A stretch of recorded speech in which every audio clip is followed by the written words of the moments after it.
Fiordland is best described as a place of unparalleled natural beauty and wonder. But what most visitors to the fields do not see is the world that exists beneath the surface. An astonishingly unique marine environment that is home to countless species ranging from kelps and corals to rock lobster and dolphin. Fresh water tumbling down through the carpeted forest floor absorbs tannins, staining it a tea colour. On reaching the field's surface, the less dense fresh water floats on the salt water, forming a layer that can reach from 5 centimetres to over 10 metres deep. This tea-stained layer greatly reduces light penetration into the fjords, preventing the growth of kelps that normally form the basis of marine communities. The whole marine environment of Fiordland is unique. It has mountains that just with heaps and heaps of rainfall pouring fresh water into them the whole time. That sits over the layer of salt water underneath, so you've got fresh water on top, and marine water underneath. That changes the whole marine environment. And so a lot of animals and plants that can't live elsewhere can live in the fjords. In such an unusual environment, animals such as corals, sponges, sea pens, brachiopods and bryozoans that normally inhabit greater depths with low light levels are able to colonize much shallower habitat, replacing kelps as the basis of the inner fjord communities. There is a profound difference between the inner fjord environment and the entrances and open coast. This has fundamental implications for the fish communities. Both the number of species and fish abundance is dependent on the type of habitat, with the remarkable but less productive inner fjord habitat presenting considerable constraints. Harvestable fish species including rock lobster, paua, blue cod and taraki occur in the inshore areas along the entire coast. Where kelp flourishes in the exposed sound entrances, particularly in the south, there are good stocks of greenbone, moki and trumpeter. Tuna, barracuda, kahawai and mackerel are found in mid-water, while blue nose, groper and sharks inhabit deeper coastal water. To round off the special values of the Fiordland marine environment, mention must be made of dolphins, New Zealand fur seals, Fiordland crested penguins and little blue penguins. A variety of whales also visit Fiordland, where the continental shelf comes in close to the coast. Fiordland is a pretty neat place, a very special place to go to. The people that work in there, the tourist boat operators, the commercial fishermen, they love working in an environment which is very special.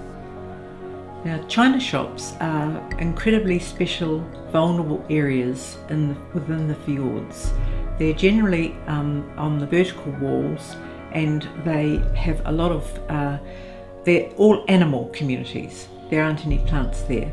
There are corals and anemones and all those sorts of things that are very colourful, and they are very vulnerable to damage from divers or from people with anchoring boats, that kind of thing.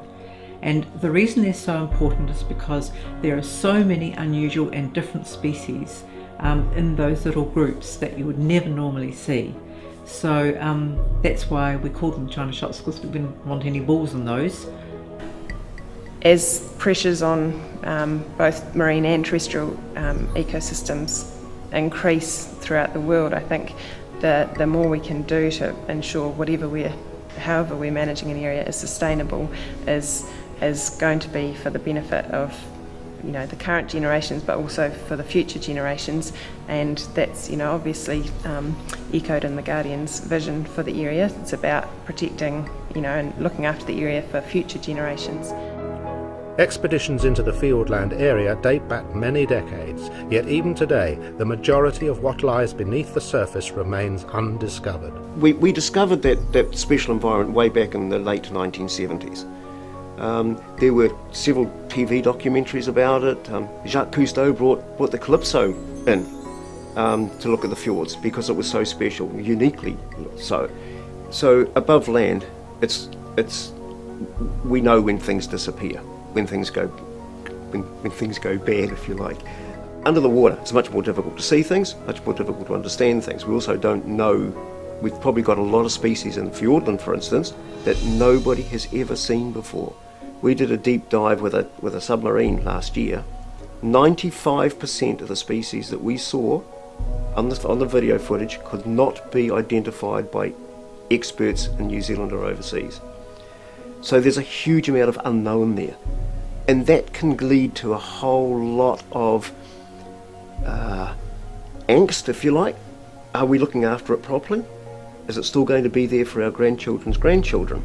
When they get technology that allows them to go down and visit it a hell of a lot easier than what we can. We can visit the top 40 metres by scuba, but the fjords are up to 400 metres deep. So there's a lot of stuff there that still needs to be basically understood, discovered, understood, and then protected. As far as the Guardians go, the Guardians are a group of people who have been together for quite some time, who have been served with all these questions quite a lot. They're a passionate group. I can tell you right now the fjords are being looked after very, very well.